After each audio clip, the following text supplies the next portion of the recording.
साईराम माऊली. आता बघा आपण हा नेक डिझाईन लेसच्या साह्याने बनवणार आहोत. साडीच्या बॉर्डरच्या वरच्या साईडला 2.5 इंच, खालच्या साईडला 3 इंच, 10 इंचाच आपली उंची आहे गळ्याची. गळ्याचं सेंटर आणि परत त्याचं सेंटर घ्यायचं आणि त्याच्यानंतर हे बघा अशा पद्धतीने शेप देऊन घ्यायचं आपल्याला. ब्लाऊजला वरच्या साईडला जिथं अस्तर आहेत त्याच्यावरती असा शेप देऊन घ्यायचा आहे. हे बघा अशा पद्धतीने मी हा शेप दिलेला आहे. त्याच्यानंतर आता हे कट करून घ्यायचं आहे आपल्याला. जिथं आपण शेप जशा पद्धतीने दिलेला आहे सेम टू सेम तसंच कट टू कट व्यवस्थित कट करून घ्यायचं आहे, जेणेकरून आपला शेप प्रॉपर बनेल. आता बघा हे कट करून झाल्याच्यानंतर आता मी मेन फॅब्रिकचं पण कट करून घेत आहे, एक्स्ट्रा फॅब्रिक. त्याच्यानंतर आता हे एकमेकावरती असं ठेवायचं आणि खालच्या साईडला स्टिच करून घ्यायचं आणि फोल्ड करून स्टिच करून घ्यायचं त्याच्यावरती. हे बघा अशा पद्धतीने फोल्ड करून याच्यावरती शिवून घ्यायचं आहे.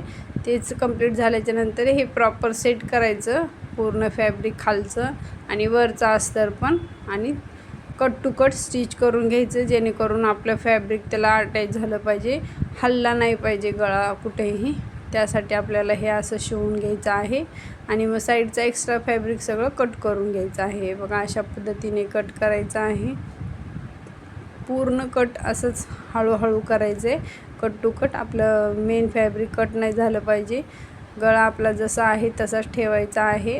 हे बघा अशा पद्धतीने पूर्ण कट करून घ्यायचं आहे. हे बघा असं कट करून पूर्ण कंप्लीट करायचं आहे आपल्याला हे कट करून. आता हे बघा माझं पूर्ण कंप्लीट झालेलं आहे कट करून. त्याच्यानंतर आता हे बघा रेडी झालेलं आहे आणि मग आपण एक्स्ट्रा जो गळा आपला कट करून निघालेला आहे तेच कॅनव्हास पेपरवरती ठेवायचं आहे आणि त्याला पिनअप करून घ्यायचं आणि मग साईडला जसा त्याचा शेप आहे त्याच पद्धतीने आपण पेनच्या साह्याने किंवा चॉकच्या साह्याने अगोदर निशाण करून घ्यायचा आणि साईडला 1.5 इंचाचं एक्स्ट्रा कॅनव्हास पेपर ठेवायचा आहे आणि त्याच्यानंतर ते निशाण करून हे बघा अशा पद्धतीने जोडून घ्यायचं आणि मग त्याच्यानंतर हे निशाण केलेले जोडलेले सगळे मार्क आहेत ते कट करून घ्यायचे. बघा अशा पद्धतीने कट करायचं आहे आपल्याला. हे पूर्ण कट करून झाल्याच्यानंतर मधला पण शेप असं कट टू कट करून घ्यायचा आहे. हे बघा असा पूर्ण हा शेप जसा आहे तसाच कट करून घ्यायचा आहे. हे कट करणं गरजेचं आहे कारण की आपल्याला आता ह्याचं सेम लेसच्या साह्याने, हे बघा ही लेस आहे ब्लाऊजचं बॉर्डरची आणि त्याच्याच साह्याने आपल्याला हे फॅब्रिकचं गळ्याचं डिझाईन बनवायचं आहे, नेक डिझाईन लेसच्या साह्य बॉर्डरच्या साह्याने. त्यामुळे हे बघा अगोदर आपण इथं चेक करायचं ही बॉर्डर ठेवून की आपल्याला हे प्रॉपर सेट होत आहे का नाही. मग त्याच्यानंतर हे बघा अशा पद्धतीने हे फॅब्रिक कट केलेले जोडून घ्यायचे. अगोदर एक शिलाई करून घ्यायचं आणि त्याच्यावरती दाब शिलाई करून व्यवस्थित जोडून घ्यायचं. हे बघा अशा पद्धतीने जोडून घ्यायचं. नेक्स्ट हे पण तसंच जोडायचं. खालच्या साईडनं ठेवलेलं आहे मी मेन फॅब्रिकला, जिथं सेम पार्ट आहे तिथं जोडायचं आहे, त्याच्यावरती स्टिच करून घ्यायचं आहे. आता बघा हे वरती ठेवून बघवायचं आहे कॅनव्हास की बराबर सेट झालेला आहे की नाही. त्यानंतर ह्याच्यावरती प्रेस करून घ्यायचं आहे. मी प्रेस केलेला आहे आणि मग साईडचा सगळा एक्स्ट्रा पार्ट जो आहे फॅब्रिकचा तो कट करून घ्यायचा आहे, तो आपल्या कामाचा नाही आहे. हे बघा अशा पद्धतीने पूर्ण कट टू कट करून घ्यायचं आहे आपल्याला आता हे सगळं. आणि त्याच्यानंतर हे कट टू कट करून झाल्याच्यानंतर हे बघा असं दिसेल. मग हे मेन फॅब्रिक आहे ब्लाऊजवरती हे बघा अशा पद्धतीने जिकडच्या साईडला अस्तर आहे त्याच्यावरतीच हे ठेवायचं आहे, जेणेकरून पलटून हे सरळ बाजूला गेले पाहिजे.